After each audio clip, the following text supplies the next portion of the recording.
Welcome to the Glazing Vision PitchVent Installation Guide.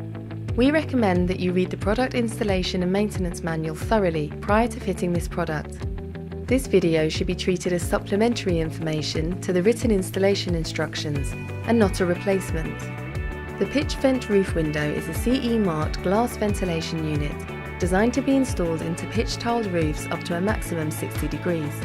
Suitable provisions should be made for safe handling of the product, including all relevant PPE and safety systems for working at height. The supporting rafters and horizontal trimmers should be checked for specification and dimensional accuracy prior to dry fitting the product. There are several ways of integrating the PitchVent into your roof construction. We've provided 3 examples in this video to demonstrate this, but this is not an exhaustive guide and your own installation may differ from the examples shown here. For cold roof installations, the PitchVent can be positioned directly on the rafters and trimmers. For warm roof constructions, the PitchVent can be mounted on a frame which is built up higher than the level of the rafters. If you're using thin roofing materials such as slate, then you may wish to opt for a sunken installation so that the PitchVent is positioned slightly below the height of the rafters.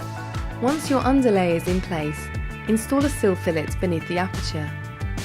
You can then install the sill flashing over the fillet using silicone to bond either the material supplied or using code 4 flashing lead. Before moving the PitchVent into position, apply a continuous loop of the supplied 8mm diameter polybutyl to the underside of the product. Then run a continuous bead of silicone around the head, jambs and sill, approximately 6 to 5mm from the internal aperture. If you're installing a chain-operated unit, ensure that the cable is positioned on the inside of the building. Place the PitchVent centrally over the aperture. Use the packers provided to ensure the unit is centrally positioned. Then secure the unit using the wood screws provided. Once fixed into position, any excess silicone or polybutyl can be cleaned away. Once the PitchVent is fully secured, run a continuous thick fillet of silicone along the head, sill and both jambs, filling the countersinks of the hood fixing holes with silicone. To ensure the roof window is watertight, you will need to install Jamb Aprons either side of the unit. The Jamb Aprons are secured to the PitchVent using butyl tape, which should be applied to the gutter lip of the frame. The bottom edge of each apron should align with the edge of the PitchVent sill and overlap the sill flashing. You can now move on to installing the head fillet. We recommend using hardwood or treated softwood for this. Fix the fillet to the rafters and install the head flashing over the top.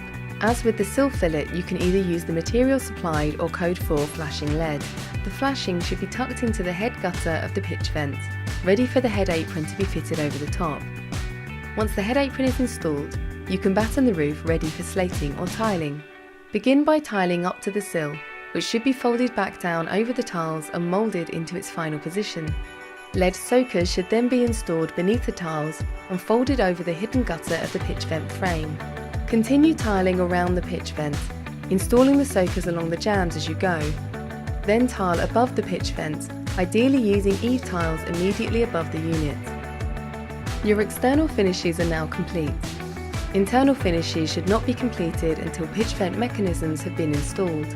To complete a chain actuated installation, first remove both transportation plates and insert blanking caps supplied. Then connect the wiring using the supplied wiring diagram for reference. For manually operated units, begin by removing the single transportation plate, then attach brackets supplied for the spindle, followed by the lid bracket, ensuring all parts are correctly orientated. Once the brackets are in place, you can install the spindle. Begin by making sure the spindle is wound all the way back so that it does not obstruct the glass when installing. Then attach the spindle to the base bracket, and after that, the lid bracket. Interior finishes can now be applied. When completing interior finishes, ensure that they are built up to finish flush with the interior dimensions of the PitchVent frame. Care should be taken to ensure that no interior metal components such as edging strips for plastering are touching any part of the product's outer framework. This can be identified as it is slate grey in colour.